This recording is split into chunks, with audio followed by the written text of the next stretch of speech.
क्या शुभ नाम है बहन जी आपका? गीता वर्मा। संत रामपाल जी महाराज की शरण में आने से पहले आप कौन सी भक्ति करते थे? संत रामपाल जी महाराज की शरण में आने से पहले मैं ब्रह्मा कुमारी संस्था से जुड़ी हुई थी। मैं बचपन से ही 6 क्लास में थी, तब से ब्रह्मा कुमारी संस्था में जाने लगे थे, क्योंकि हमारे ऊपर बहुत ज़्यादा भूत प्रेतों का, मेरे पूरे परिवार के ऊपर ही असर था। तो किसी ने हमें कहा भी वहाँ जाने से ठीक हो जाएगा, तो हम इसी उद्देश्य को लेकर के कि वहाँ जा करके हम ठीक हो जाएंगे और हमारे परिवार में सुख शांति हो जाएगी, ये सोच करके हम ब्रह्मा कुमारी संस्था से, मैं और मेरे माता और पिताजी, हम तीनों सदस्य उनसे जुड़े थे।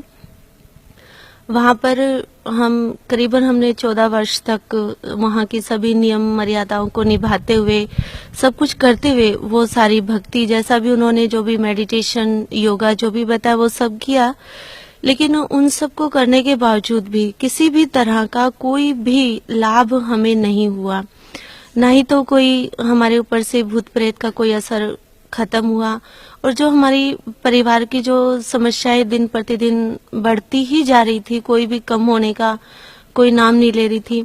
हमारे ऊपर इतना ज्यादा असर था इन चीजों का कि मेरे पिताजी खेती बाड़ी करते थे। वो जैसे भैंसे लेकर के आते थे, बैल लेकर के आते थे, तो रात को उनको अच्छे से चारा वगैरह डाल के सब करके और सो जाते थे।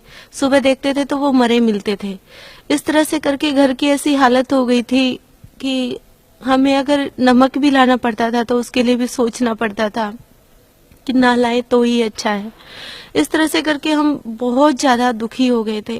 तो उस दुखी होने की वजह से बार बार मेरा अंदर से आता था कि कहते हैं परमात्मा सुख के सागर हैं, वो सभी दुखों को काट देते हैं, वो दुख हरता सुख करता है।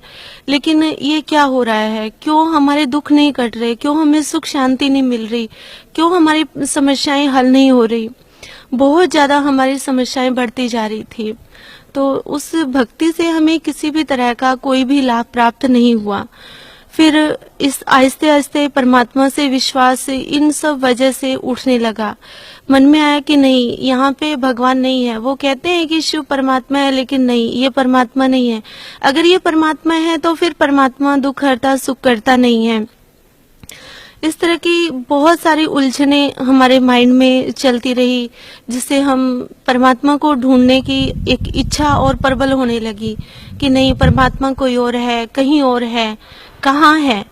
तो इसी कसमकस में लगभग 14 वर्ष वहां पर बीत गए, ये सोचते सोचते कि शायद कभी हल हो जाए। वहां पर जितने भी बड़ी दादियां, बड़े भाई जो भी थे, सबसे हम पूछते थे कि ऐसी समस्या है, ऐसा हो रहा है, तो अब हम क्या करें, अब हम क्या करें। तो वो जैसा भी उसका बताते थे कि आप मेडिटेशन कीजिए, आप एक ही टाइम में और एक ही जगह पर बैठ करके लगातार 3 महीने तक, 1.25 महीने तक इस तरह से मेडिटेशन कीजिए, आप मौन व्रत रखिए, आप इस तरह से सुबह अमृत वेले उठ करके आप मेडिटेशन कीजिए।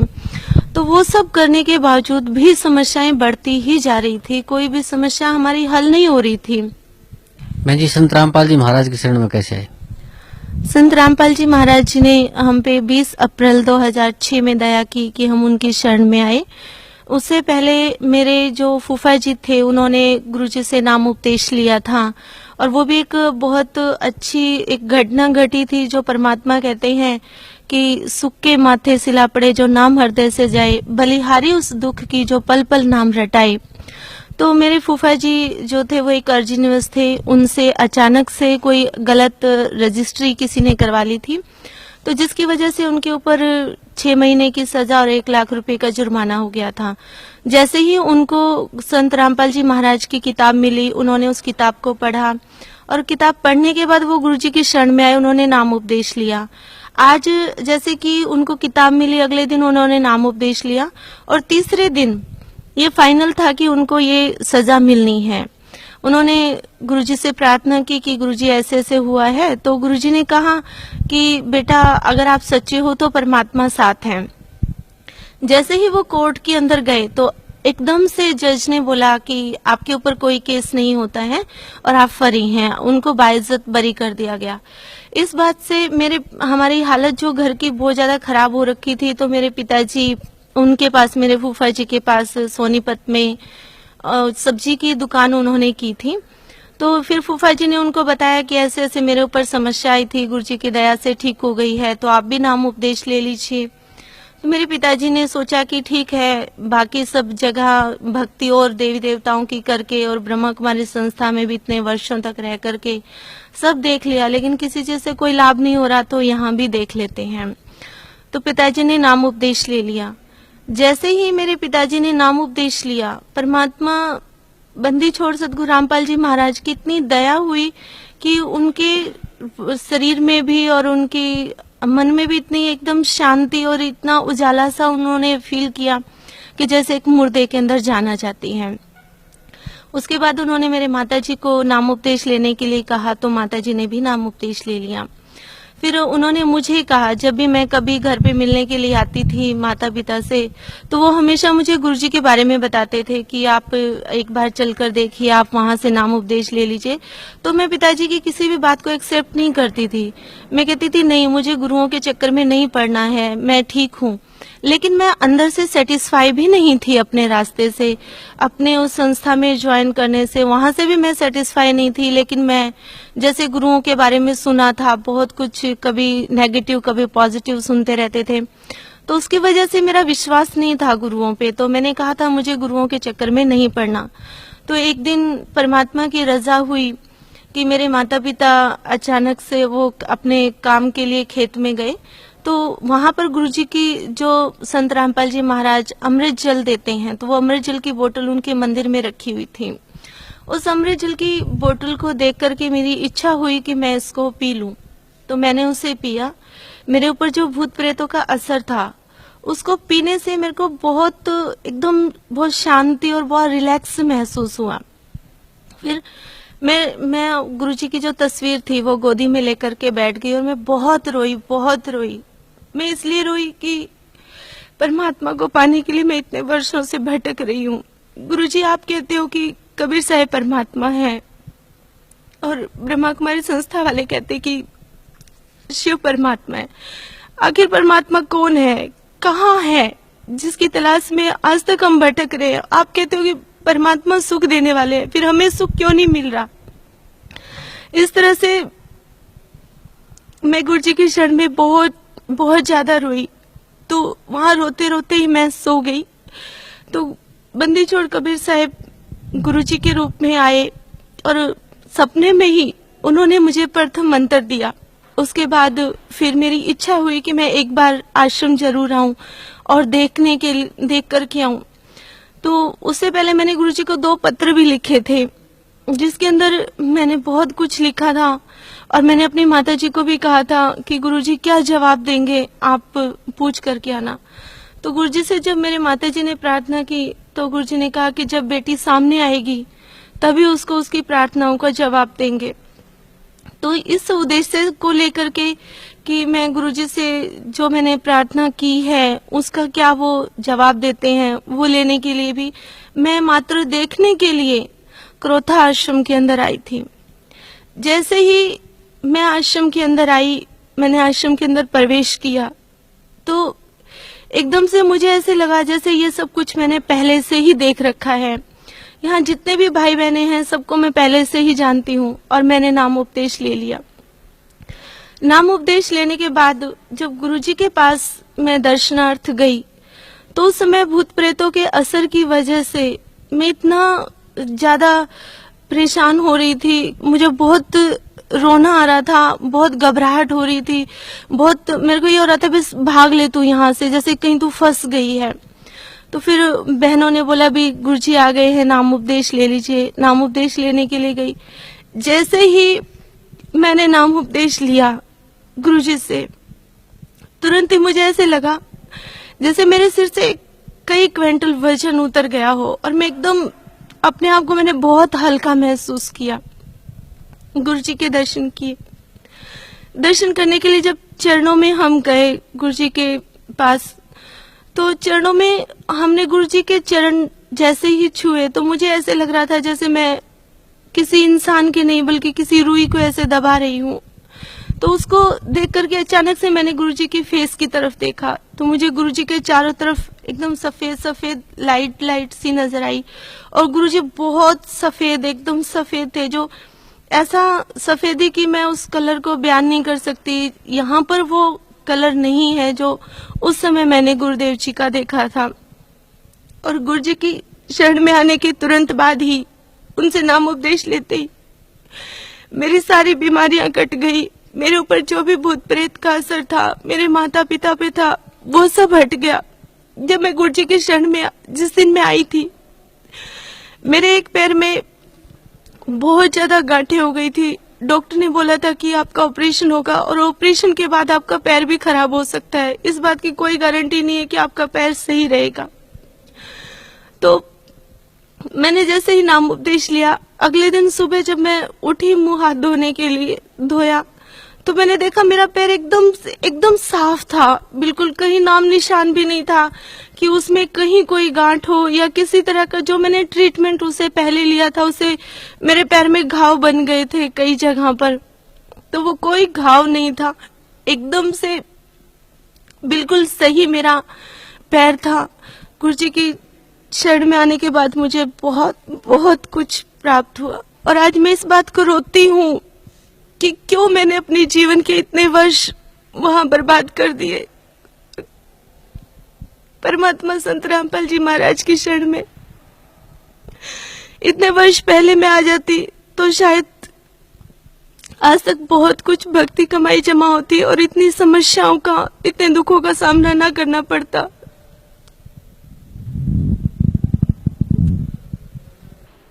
लेकिन अब मेरे पास कोई शब्द नहीं है कि जिसके लिए मैं परमात्मा का शुक्र कर सकूं, बंदी छोड़ सतगुरु रामपाल जी महाराज का, कि उन्होंने इतनी बड़ी दया, इतनी असीम कृपा हम पे की कि जो अपने श्री चरणों में ले लिया। गुरु जी की शरण में आने के बाद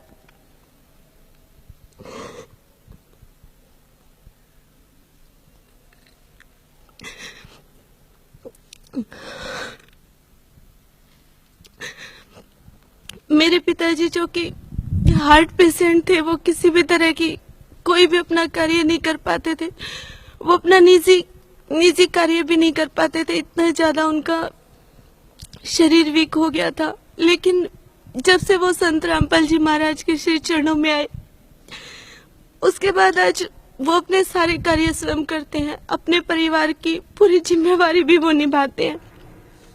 मेरे माता जी को अल्सर हो गया था, जिसमें डॉक्टर्स ने ये बोल दिया था कि ये अल्सर कैंसर के अंदर परिवर्तित हो चुका है। उन्होंने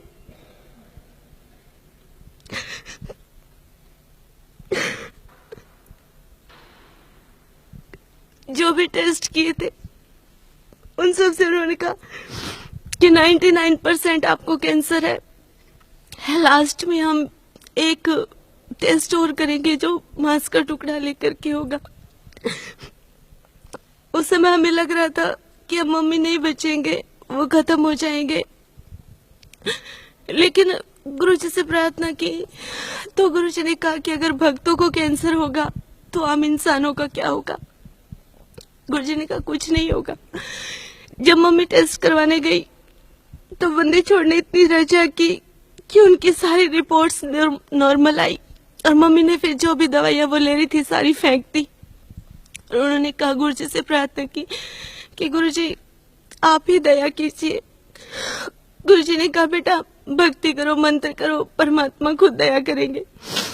उसके बाद बिना किसी मेडिसिन के, कोई भी मेडिसिन मेरी मम्मी ने नहीं ली और गुरुजी ने उन्हें बिल्कुल ठीक कर दिया। आज उन्हें देख करके कोई ये नहीं कह सकता कि उन्हें किसी तरह का कभी कोई इतनी बड़ी प्रॉब्लम भी हुई होगी।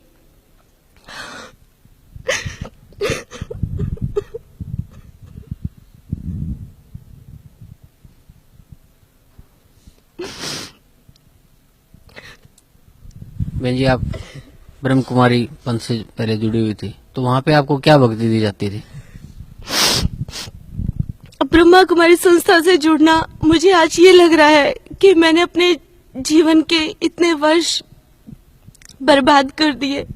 वहां पर मैंने अपना जीवन ही एक प्रकार से सब कुछ खत्म हो गया था। वहां पर बताया जाता है कि परमात्मा निराकार है, आप एक आत्मा है। ये सृष्टि चक्र 5000 वर्ष का है और परमात्मा जो है वो शिव है। लेकिन उन सब बातों को कई बार मैं सोचती थी, जैसे हेडक्वार्टर माउंट आबू जाते थे तो वहां पर गुलजार दादी जी के तन में शिव परमात्मा, जैसा कि वो बताते हैं परमात्मा, लेकिन आज गुरु जी की शरण में आने के बाद सच्चाई का पता चल गया कि वो मात्र एक प्रेत आत्मा है, कोई भगवान नहीं है, कोई भगत नहीं है, कोई संत भी नहीं है। वो उनके तन में आते थे तो मैं सोचती थी कि जब परमात्मा निराकार है तो वो इनके तन में कैसे आ रहे हैं। वो इस शरीर में तो इस तरह से तो भूत प्रेत आते होते हैं, लेकिन उस समय कोई और रास्ता भी नहीं था, कोई सच्चाई का कहीं कुछ मिलने का कोई आसार भी नहीं था। इसलिए उसी बात को ही सच मान करके उसी आधार से चलते जा रहे थे। लेकिन गुरु जी की शरण में आने के बाद, परमात्मा से जुड़ने के बाद सारी सच्चाई का पता चला कि परमात्मा निराकार नहीं, वो साकार है, वो शेष शरीर है और उनका नाम कबीर है। वो परमात्मा सतलोक के वासी हैं, जो हम सब आत्माओं को वाक्य में ही आकर के सुख देते हैं, हमारे सभी दुखों को मिटाते हैं। मेरे परिवार पर जो परमात्मा ने रजा बख्शी है, जब से हम संत रामपाल जी महाराज की शरण में आए हैं, तो तब से इस बात का एहसास हुआ है कि वाकई में परमात्मा क्या होता है, भक्ति क्या होती है, भगवान क्या होता है। उससे पहले ये शब्द सुने थे कि भक्ति होती है, भगवान होता है, लेकिन वो क्या होता है, कैसा होता है, वो संत रामपाल जी महाराज के श्री चरणों में आने के बाद ही पता चला। बहन जी, जो ब्रह्म कुमारी में जो मुरली बताते हैं, वो मुरली क्या होती है? मुरली वो होते 4 पेज होते हैं, जिसमें जब गुलजार दादी के तन में वो प्रेत आत्मा, वो उनका शिव बाबा, वो भगवान जिसे वो परमात्मा मानते हैं, वो आते हैं तो वो प्रवचन देते हैं 1.5-2 घंटे का, 3 घंटे का। तो वो प्रवचन रिकॉर्ड किया जाता है और उस रिकॉर्डिंग उसके अंदर टेप किया जाता है, लिखा जाता है। तो उसको लिख करके ही जितने भी ब्रह्मा कुमारी संस्था के जितने भी सेंटर हैं, जितने भी उनके आश्रम हैं, सभी आश्रमों पर भेजी जाती है। उसी को ही वो मुरली बोलते हैं। वाकई में मुरली तो संत रामपाल जी महाराज के जो सत्संग है, जो वचन है, वो वाकई में मुरली है। क्योंकि मुरली माना मधुर वचन, जो हमारे जीवन में कुछ चेंज लाए, जो हमारे दुखों को खत्म करे, जो हमें जीवन दान दे। तो वो मुरली वाकई में जो मुरली है, वो संत रामपाल जी महाराज के प्रवचन है, न कि वो। बहन जी, आज भी जो लोग ब्रह्म कुमारी से जुड़े हुए हैं, तो उन लोगों को आप क्या कहना चाहते हैं? मेरी ब्रह्मा कुमारी संस्था से जुड़े हुए सभी भाई बहनों से हाथ जोड़ करके प्रार्थना है कि आप सभी एजुकेटेड हैं, इंटेलिजेंट हैं, आप सबने परमात्मा की खातिर अपना घर परिवार, अपने भाई बहनें सभी छोड़े हैं, आप समर्पित हैं भगवान की खातिर। तो एक बार, सिर्फ एक बार आप संत रामपाल जी महाराज जी द्वारा बनाई गई बुक ज्ञान गंगा, या फिर उनका जो साधना चैनल पर जी जागरण पर जो सत्संग आता है, वो आप अवश्य सुनिए। कहीं ऐसा ना हो कि कल आप मेरे की तरह रोए कि हमने इतने वर्ष अपने जीवन के बर्बाद कर दिए। क्योंकि सभी ब्रह्मा कुमारी संस्था के भाई बहनों से मेरी रिक्वेस्ट है कि थोड़ा सोच कर देखिए, वो दादी जो कि head of the department Brahma Kumari संस्था की थी, प्रकाशमणि दादी जी, जो 9 वर्ष की परमात्मा की खातिर समर्पित हो गई थी। उन्होंने कितनी तपस्या, कितना सहन किया, कितना सब कुछ किया, उसके बावजूद उनका अंत क्या हुआ? उनका अंत हुआ कि वो ब्रेन ट्यूमर से उनकी मृत्यु हुई। 2 महीने वो कोमा में रह करके, हॉस्पिटल में रह करके उनकी मृत्यु हुई है।